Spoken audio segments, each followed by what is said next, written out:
Chaque courbe, chaque détail chromé raconte une histoire, votre histoire.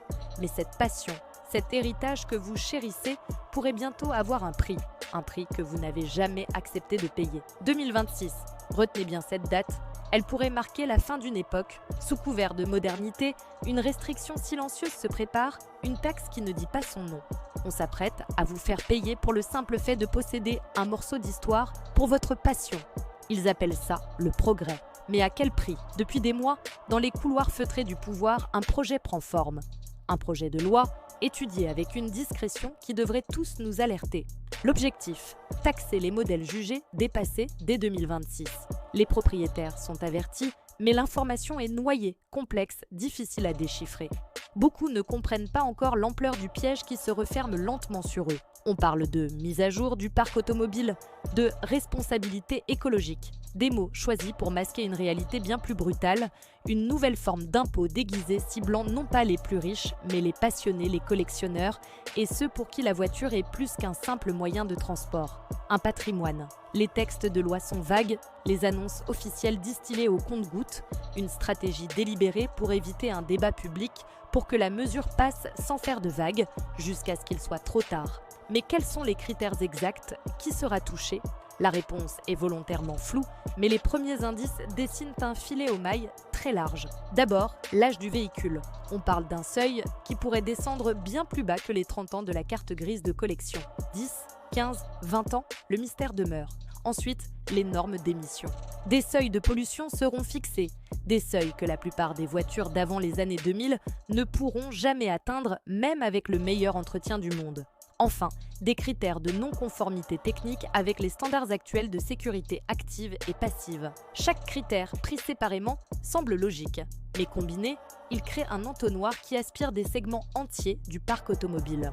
La petite citadine de votre grand-mère, la sportive des années 90 que vous avez mis des années à restaurer, le cabriolet de votre jeunesse, tous pourraient se retrouver dans le viseur. Ne vous y trompez pas, ce n'est pas une mesure de niche, c'est une opération à grande échelle. Une purge mécanique silencieuse, le discours officiel est rodé, presque parfait. On nous parle d'écologie, de la nécessité de réduire notre empreinte carbone. On nous parle de sécurité, de routes plus sûres pour nos enfants. On nous parle de modernité, d'un futur où chaque voiture sera connectée, électrique, aseptisée. Des mots nobles, des causes justes. Qui pourrait s'opposer à un air plus pur ou à moins d'accidents? Personne. Et c'est là que réside le génie de la manœuvre. Ces arguments sont un paravent, un rideau de fumée pour masquer une motivation bien plus pragmatique, bien plus cynique, l'économie. Taxer les anciennes voitures, c'est créer une nouvelle source de revenus pour l'État. C'est aussi, et surtout, forcer le renouvellement du parc automobile. Pousser des millions de propriétaires vers le marché du neuf ou de l'occasion très récente. Une aubaine pour l'industrie automobile qui peine à écouler ses modèles électriques coûteux. L'écologie n'est pas la cause, c'est l'excuse. La sécurité n'est pas l'objectif, c'est le prétexte. La véritable motivation est, comme souvent, financière. Et vous, les passionnés, êtes la variable d'ajustement. Alors concrètement, quel sera l'impact pour vous? Il sera multiple et brutal. Premièrement, une dépréciation immédiate de la valeur de votre véhicule. Du jour au lendemain, votre bien, parfois l'investissement d'une vie, verra sa cote s'effondrer. Qui voudra acheter une voiture surtaxée, interdite de circulation dans certaines zones? Deuxièmement, des coûts de remise à niveau potentiellement astronomiques. Changer un pot catalytique, installer des systèmes de sécurité modernes. Si tant est que ce soit techniquement possible, les factures s'annoncent vertigineuses. Et enfin, les taxes. Une taxe annuelle progressive, qui augmentera avec l'âge et la non-conformité de votre véhicule. Une charge qui transformera le plaisir de posséder une voiture ancienne en un fardeau financier insupportable. Le résultat, des garages qui se videront, des voitures abandonnées au fond d'un jardin, des rêves de restauration qui s'éteindront. La fin d'un patrimoine sacrifié sur l'autel de la rentabilité. Un gâchis culturel et humain incommensurable. Ne croyez pas que cela n'arrive qu'aux autres. Ce scénario n'est pas une fiction. Dans d'autres pays européens, des mesures similaires ont déjà été mises en place avec des conséquences désastreuses. En Belgique, aux Pays-Bas, dans certaines régions d'Allemagne, l'introduction de zones à basse émission et de taxes punitives a signé l'arrêt de mort pour des milliers de véhicules de collection. Des passionnés ont été ruinés, contraints de vendre à perte leur trésor mécanique ou pire, de l'envoyer à la casse. Des clubs entiers ont disparu. Des savoir-faire de mécaniciens et de restaurateurs se sont perdus. L'histoire se répète. Les mêmes mécanismes, les mêmes justifications pour les mêmes résultats.